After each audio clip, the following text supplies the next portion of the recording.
Imagine feeding a standard, like completely boring corporate LinkedIn profile into an AI. Right. You're just expecting it to spit out some optimized resume keywords, maybe fix some grammar, but instead, it spits out a 95% probability that this person is fundamentally driven by a psychological need to escape the modern illusion of freedom. It's wild. It is. That is the bizarre and honestly incredibly revealing stack of notes sitting in front of us today. Yeah, it really is a fascinating departure from the norm. So welcome to today's deep dive into this source material. We've got a really unique case study here because what begins as this totally mundane task, someone just trying to update the About section on their professional profile, it completely transforms into this profound audit of a person's entire identity. Their career, their core motivations, all of it. Exactly.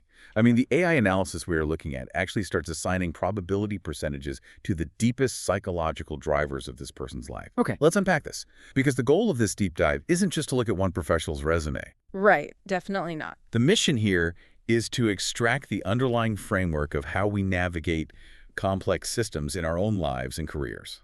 And this specific subject serves as the perfect mirror for that. I mean, on paper, they're a professional who works in enterprise architecture, artificial intelligence, complex systems. Yeah, that's a very typical, right? It does. But by breaking down how they actually operate, we get a blueprint for anyone trying to find their true signal in a really noisy world. Yeah. So if you ever felt like your career path doesn't quite fit the standard checkboxes, the concepts we are going to explore today should resonate deeply. So let's start at the surface level, just to get our bearings. We have this subject, and their official world involves enterprise architecture, traceability, AI, and dealing with legacy systems where, as the text puts it, coherence is being lost. Right, which sounds very dry at first glance. Exactly. For anyone unfamiliar, enterprise architecture usually sounds incredibly corporate. You just imagine someone mapping out IT networks or figuring out how a company's software systems talk to each other. Just so the business doesn't collapse, basically. Yeah, exactly. Yes, the standard assumption is that an enterprise architect is essentially a mechanic for a corporation. You picture like a traditional architect coming in with blueprints to repair a crumbling building. They see a broken process, fix the software, and leave. Exactly. But the source material reveals a completely different pattern for this specific individual, because to get these probability percentages, the AI wasn't just fed a one-page resume. Right. It analyzed years of their longest, most enduring projects, personal writings, research notes. Right, and that's where the AI flags some highly unusual projects for an IT professional. I mean, things like Almanac, LUX 143, and their involvement with the Russian Lighthouse Society. Yeah, the Lighthouse one always gets me. I mean, what even are these? They don't sound like tech projects. Well, this is where we have to look at the underlying function rather than just the job title. Almanac appears in the notes as this complex knowledge management system. Okay. It's essentially an infrastructure of memory. And LUX 143 is a research field focused on cultural orientation. Got it. And the Lighthouse Society. The Russian Lighthouse Society is exactly what it sounds like. It's the literal historical study of how lighthouses were built and maintained in harsh, unmapped environments to guide ships. So they aren't just building apps or fixing code. They are building what the text calls infrastructures of orientation. Yes. What's fascinating here is how this reframes their entire career. If you look at all those wildly different projects, they all serve the exact same purpose. Oh, I see where you're going. Right. A literal lighthouse is an infrastructure of orientation for the physical sea. Enterprise architecture, when you strip away all the technical jargon, is an infrastructure for decision-making in a chaotic corporation. Wow, yeah. And knowledge management is just how a company remembers where it's been, so they're creating systems that help people remain oriented when complexity increases. That makes a lot of sense. The text actually uses the lighthouse as a direct analogy for how they view their work, and notably, how they view the role of artificial intelligence. Right, because a lighthouse doesn't control the sea. Exactly. It doesn't tell the water what to do, and it doesn't try to pave over the coastline. It just reveals the direction and makes the rocks readable so you don't crash. It's just there to guide. Yeah, and the notes include this really strong pushback against the current narrative that AI is going to be some ultimate autonomous decision maker that just runs our lives. Which is, a very common fear right now. Everyone's worried about that. For sure. But the subject argues that AI shouldn't be making decisions for us at all. It should simply make it harder for us to get lost. I love that distinction. If we think of AI as an authority, we surrender our navigation to it. We just become passive passengers. Right. But if we view it as an infrastructure of orientation, like a highly advanced compass, it becomes a tool that preserves our ability to navigate under immense pressure. And this leads to a crucial realization from the text, which is actually a quote they considered for that LinkedIn update. It says, "The challenge is not prediction. The challenge is recognition." That is the absolute core of their professional philosophy. I mean, Yeah. think about it. Most corporate transformations don't fail because the software was delivered late. True. They fail much earlier when the meaning of the project starts to drift and nobody notices. This person operates in that murky, chaotic moment before a pattern even has a concrete name. So they see it before it's obvious. Exactly. Their skill is recognizing what is trying to become coherent before the system knows how to describe it. Before anyone else can even see the coastline, they are already laying the foundation for the lighthouse. Okay, so if this person is so uniquely skilled at building these massive navigational systems for corporations, why don't they just stay and run them? That's the big question. Right, like what makes them leave once the lighthouse is built? This is where the AI starts throwing out these incredible probability scores about human motivation. It shifts from what they do to why they do it. The psychology of it. Yeah, the analysis assigns a 90 to 95% probability to this core formula driving their entire life.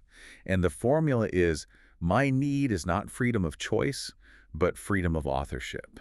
That is such a vital distinction, especially today. Our modern culture is just completely obsessed with freedom of choice. Oh, absolutely. The modern dream is to have zero constraints. Be a digital nomad, do pure freelance work, have endless options. Right. Work from a laptop on a beach in Bali. Exactly, and owe nothing to anyone. We generally equate freedom with a total lack of structure. But the sources point out that if pure freedom of choice were the actual goal, that nomadic lifestyle would be perfect for this subject. But it's not. No, it's not. They don't want endless, aimless wandering.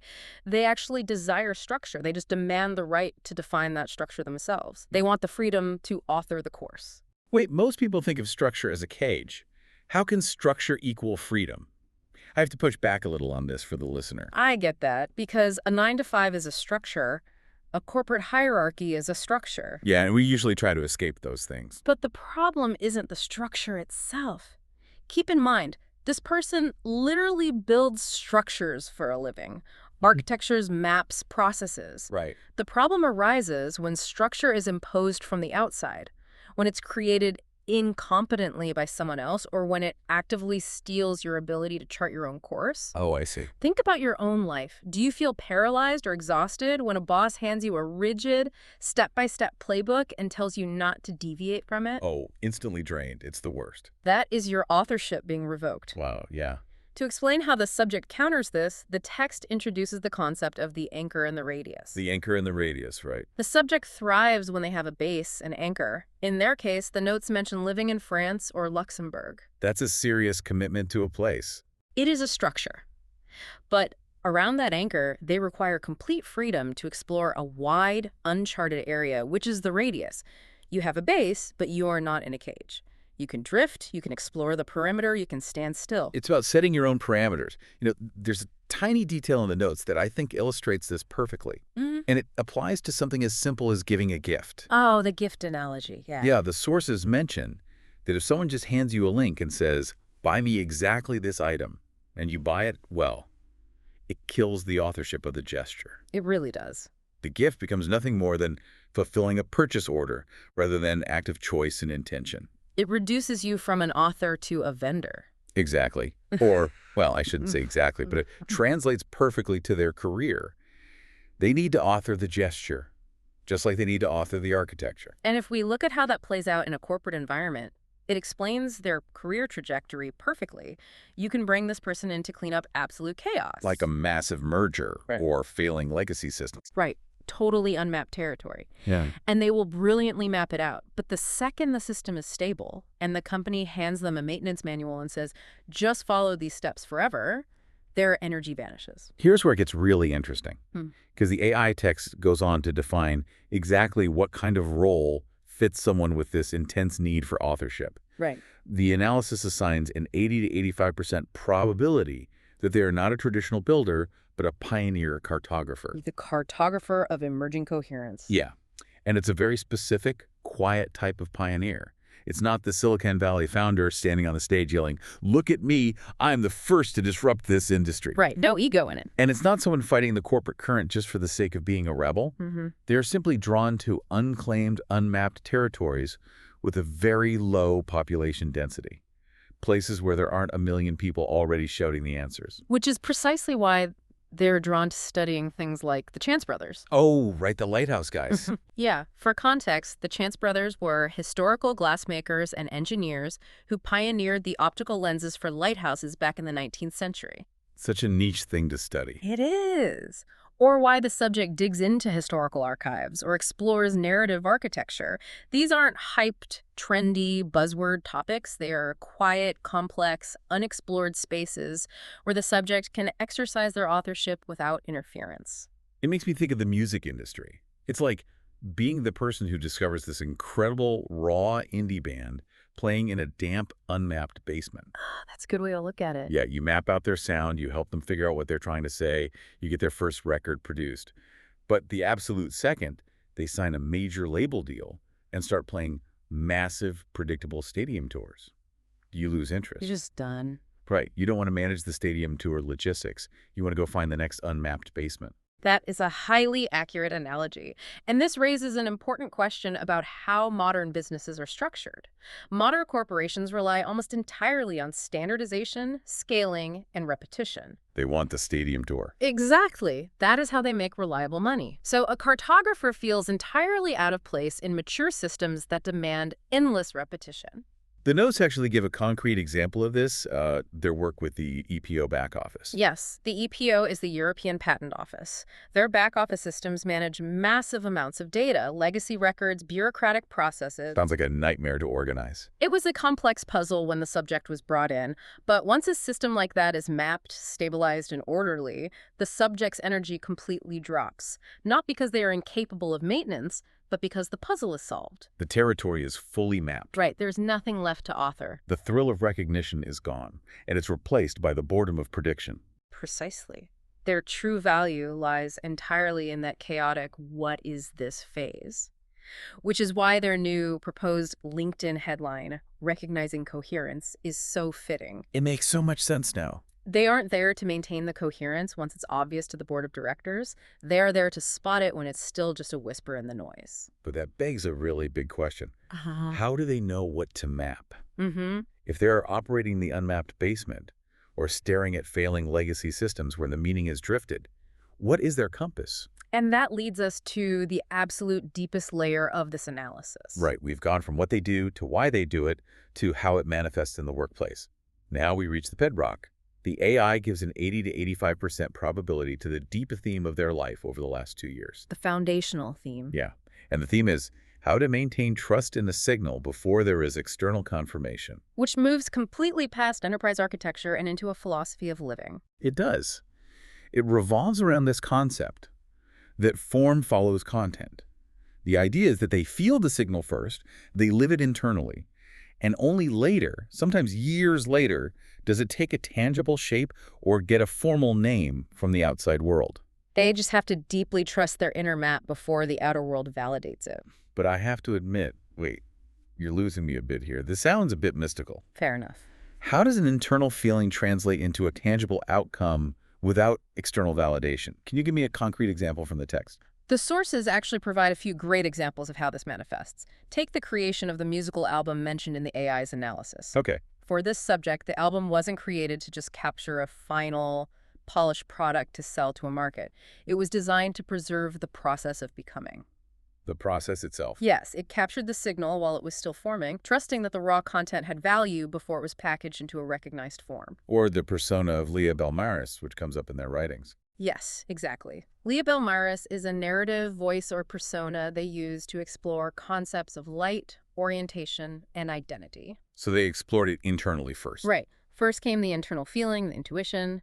Then came the image, the music, the words, and finally the intellectual understanding of what it all meant. Oh, I see. Or another example from the notes, the concept of gare de la mer, or the station of the sea. These were ideas and frameworks that existed fully formed internally long before they had any external proof or professional application. Okay, the example that really crystallized this for me was the realization about France. The text suggests that moving to France wasn't just about picking a geographic location on a map for them. No, not at all. It wasn't about the food or the weather. To the subject, France is a container of qualities. A container for specific atmospheric needs. Things like the right to depth, an appreciation for unspoken aesthetics, and an environment of intellectualism where you don't have to constantly defend your ideas against pure utilitarianism. And the wild part is that those qualities already existed in their internal map before they ever crossed the border into France. They were navigating toward a feeling they already knew internally. It's kind of like, think about when you walk into a certain local coffee shop. Before you've even ordered a drink or opened your laptop, you just immediately feel productive and at ease. Yeah. The physical environment matches a signal that was already inside you. That's it, exactly. They aren't trying to force the environment to adapt to them. They are seeking the environment that resonates with their internal frequency. There's a quote summarizing this from the text that I just keep marveling at. It says, "The places, timelines, and circumstances changed. The signal did not." It's a powerful thought. It really makes you stop and think about your own life. I mean, how often do you let the world tell you what is real versus trusting a signal you feel but just can't quite name yet? We constantly wait for our boss, our friends, or society to validate our direction before we commit to it. We do. We desperately want the external world to hand us a map, point to a spot, and say, you are here, and this is the culturally approved way forward. It's safer that way. But if we connect this to the bigger picture, the ultimate finding of this deep dive is that this subject navigates in the exact opposite way. They do not navigate toward objects. They aren't steering their life toward a specific house, a predetermined salary, or a physical thing. It's not the classic, I want to be a vice president by age 40 mentality. Not at all. They navigate toward landscapes whose qualities already exist in their internal maps. They are seeking the context that matches the internal signal. Which takes a lot of guts. And doing that requires an immense, almost terrifying amount of trust in yourself, especially when the corporate world is constantly demanding spreadsheet proof of where you are going. So we started with a simple LinkedIn update, right? Just a professional trying to find the right keywords to summarize their resume for recruiters. And look where we ended up. Right. By analyzing the deep context of their work, we ended up uncovering this ultimate probabilistic formula for how a human being operates in the world. It's a formula that I suspect many of our listeners might secretly recognize in themselves, even if they've never had the vocabulary for it before today. Let's summarize exactly what that framework is, based on everything we've pulled from the notes. We are looking at a person who recognizes emerging coherence before it is obvious to the system. Right. A person who desperately seeks the freedom to author their own course, utilizing the anchor and the radius, rather than just picking from a menu of pre-existing choices. And a person who navigates via a deeply calibrated internal compass, moving toward landscapes that match their inner map long before the external world validates their journey. To put it simply, they aren't the builder who lays the bricks. They are the cartographer who first realizes the new continent is even there. So what does this all mean? We spend so much time trying to build our resumes, trying to force our messy, complex lives into that clean, jagged white line of a traditional career path.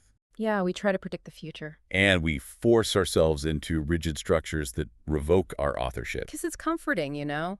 We naturally like things to be visible, categorized, and externally validated. But let's leave you with this thought. We are entering an era where generative AI and automation are getting remarkably good at building. They really are? They can write the code, they can generate the standard reports, they can maintain the mature systems. The builder roles are becoming commoditized. The maintenance phase is automated now. Exactly. So what if the real challenge of your life right now isn't about predicting the next standard career move? What if the only uniquely human role left is recognition? Think about your own internal map. What quiet, unmapped signal is trying to become coherent in your own life right now? And are you brave enough to be its cartographer before the rest of the world gives you permission?